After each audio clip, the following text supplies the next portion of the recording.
श्रीराम जय जय राम. सद्गुरू श्री ब्रह्मचैतन्य गोंदावलेकर महाराज यांची प्रवचने म्हणजे जणू वेदमंत्र. श्री महाराजांनी प्रत्येक दिवसाच्या प्रवचनाबरोबर बोधवचनही सांगितले आहे. या बोधवचनांचा विस्तार एक तत्वनाम या पुस्तकात लीलया स्पष्ट केला आहे. लेखक आहेत रामभक्त श्रीराम भ कुलकर्णी.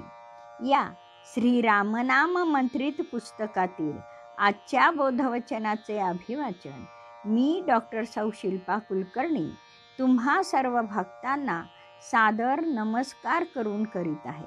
आज दिनांक 17 सप्टेंबर. आजचे बोधवचन. आपण नामाची जागृती ठेवली तर विकारांना बाहेर पडता येणार नाही. श्रीराम. विकार हे जन्मतः जीवाबरोबर असतात आणि आमरण त्याची संगत सोडत नाही. भगवंत हा निर्विकारी आहे. भगवंताच्या प्राप्तीसाठी भक्ताला विकारांवर नियंत्रण ठेवता आले पाहिजे.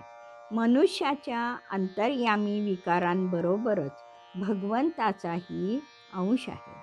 आपल्या अंतरात असलेल्या विकारांनी तो अंश झाकला आहे. विकार प्रकट होतात तेव्हा भगवंताचा अंश असून नसल्यासारखा असतो. विकार आणि ईश्वराचा अंश आपलेच असले तरी दोघे एकाच वेळी प्रकट होत नाहीत.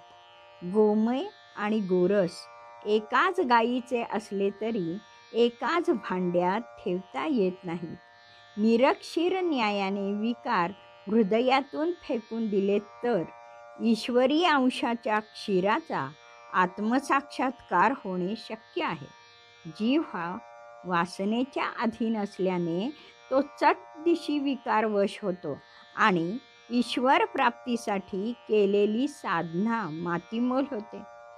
ज्याने विकार जिंकले तोच भवसागर तरून गेला, बाकीचे फसले. विश्वामित्राची हजारो वर्षाची तपश्चर्या मेनकेमुळे लयाला गेली. त्याला परत तपश्चर्या करावी लागली. ज्याने विकार जिंकले तोच संत पदवीला पोहोचला. नामाचा खडा पहारा संत ठेवून अशा विकारांना नियंत्रणात ठेवतात. कोणत्याही मोहाने संतांचे चित्त विचलित होत नाही. विकारांच्या पलीकडे असलेल्या भगवंताच्या चरणी नामाच्या अनुसंधानामुळे संतांचे चित्त निश्चल असते. संत तुलसीदासाच्या काळी रविदास नावाचा एक संत होता. तो चर्मकार होता. लोकांच्या वाहना शिवून उदरनिर्वाह करीत असे. काम करता करता प्रभू नाम घेत असे. मोठा समाधानी होता. त्याची भक्तिगीते प्रसिद्ध आहेत. एका साधूने त्याला परीस दिला. रविदासाने त्याचा स्वीकार केला नाही. तो म्हणाला, हा मोह मला भगवंतापासून दूर नेईल. सुवर्णामागे धावणाऱ्याला तो द्या. नामामुळे रविदास मोह विकार टाळू शकला.